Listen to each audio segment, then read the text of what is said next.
Today I'm going to be talking about iOS 10 features, but before that, my name is Steve Smith, this is TQA Weekly, and here are 5 iOS 10 features you may like or hate. Music, the first one, is the most important one for me anyway. It may look simple, it is redesigned, and yes, I can still find my music. However, to be completely honest, even with dedicated music controllers as well as widgets, no. I actually find that deleting this one is the most useful feature for this specific actual interface because the interface seems to be designed by a child that took cues from the 1990s. So whether you like it or not is up to you. Then we have unlocking the iPhone or iPad for those rocking old phones or just don't like using Touch ID like me. You'll be using that button twice as much, especially if you turn the phone on using the home button.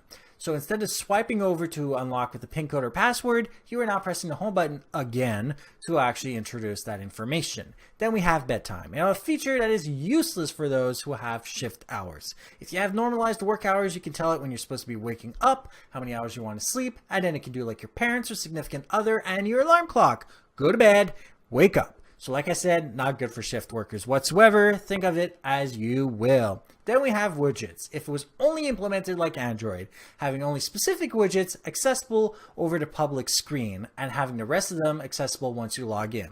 If it was actually introduced and implemented like that, it would have been awesome. But Apple fails to understand the practicality of privacy.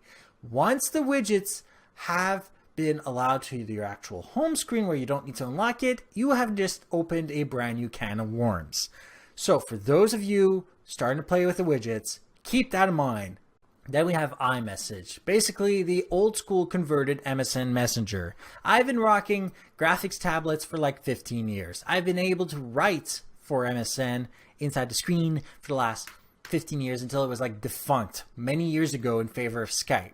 What they did was basically steal a whole bunch of features that used to be in MSN Messenger and then call it brand new inside of iMessage. This is going to be something that is useless unless you also have iMessage and the person you're setting to has iMessage. And even then, if you have limited bandwidth, it might actually cause more of a problem than you think. So for all of those out there that are like me, that don't use iMessage anyway, just make sure you turn it off because when they update, they sometimes turn it back on and just keep it off. Because handwriting and word to emoji replacements are not all that cool. So my entire impression of this upgrade is somebody forgot it can reorient the headphone jack and of course didn't put that much effort into the brand new features that they reused from old defunct ones. So take it as you will. You either like it or you dislike it. Drop that down below, leave your comments down below, and of course don't forget to subscribe. If you have any questions, comments, suggestions for topics, email me at ask@tqaweekly.com. Go to my website, tqaweekly.com, for everything else. And if you want to make this show better, go to patreon.com/tqaweekly and become a patron today. Patrons get these episodes 24 hours in advance of everyone else. Thank you for watching till the end, and have a great day.